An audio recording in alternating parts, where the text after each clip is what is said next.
So I spoke to God in a dream one night. I saw him half bent over on some burnt-out, broken-down Broadway street bench, humming soft hymns to himself while sipping communion wine out of a brown paperback bottle. Hey, God, I said, what's got you down?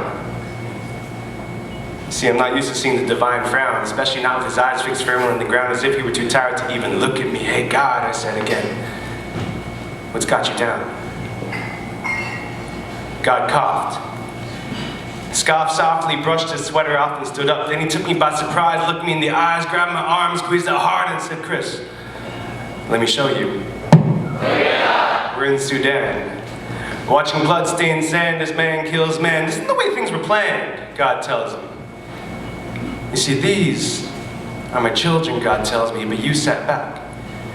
You sat back as gunmen and blackjacks, blazed guns and pushed back, knifing backs, burning shacks, raping girls. And you sat back, God tells me, as kids, soldiers dropped their pencils to pick up rifles, rifling through their cans, packs, acts of violence, acts of dynamite, distraction of acts, blowing shots of sharp-mounted the pieces of hot glass into the souls of their countrymen in this war for Sudan. And meanwhile, you just sat back, God tells me. That's why I need you to stop dreaming. I need you to stop sleeping because there are things to be done. God leans in close. Chris, that's why I need you to wake up. We're in Cambodia, watching 14-year-old kids work 14-hour days, stitching shoes to bring home a tenth of minimum wage to feed their 7 brothers and sisters.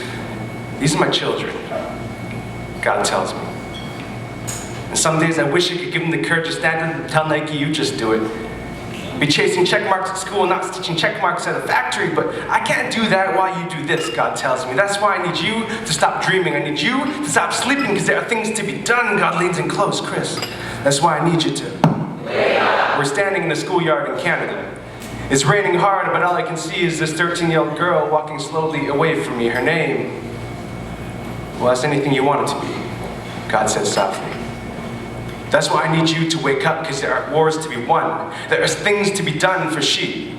For she is that quiet classmate sitting next to you in math class practicing Boy Scout knots and necktie nooses in preparation for what's to come. And she is that girl so starved for affection that she sits carving rejection into her arm like an amateur tattoo artist. And he's that boy who faces up to his father's fist with all the fearlessness of a fighter pilot. That boy who recognizes his need to be violent stems from a father who's always too silent. And this is for the father who dragged himself out of bed at 5 to drag his son to hockey at 6 and drag his daughter to swimming at 7, drag from a cigarette at 8 before punching that clock at 8:30. For the man who returns home at 8, tired and dirty, slams his wife against the wall because supper isn't ready. And this is for the wife who hasn't been preparing supper.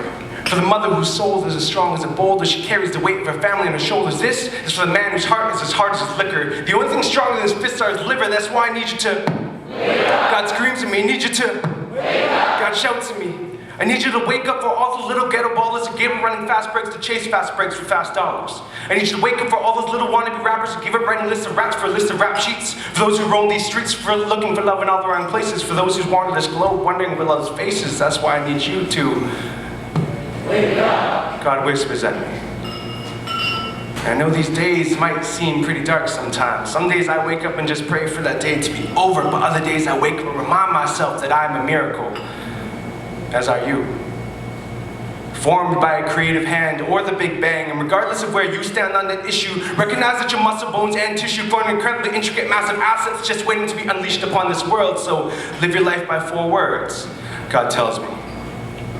Love, joy, pain, and hope. Love because it binds us, joy because it finds us, pain because it blinds us, but hope because when time finally winds up in your existence, recognize the persistence through the struggle of what finally brought all of us through the trouble. See, I don't want to be the old man on a deathbed who never learned how to live, no. I want to be that great-grandfather who died skydiving, who always knew how to give, who always knew how to laugh, who always knew how to make others laugh, who always knew how to hold someone's hand so that one day, when I make it to the promised land, I look St. Peter straight in the face and demand, damn, let me in, man. I got a date with God in a minute. I brought the beers.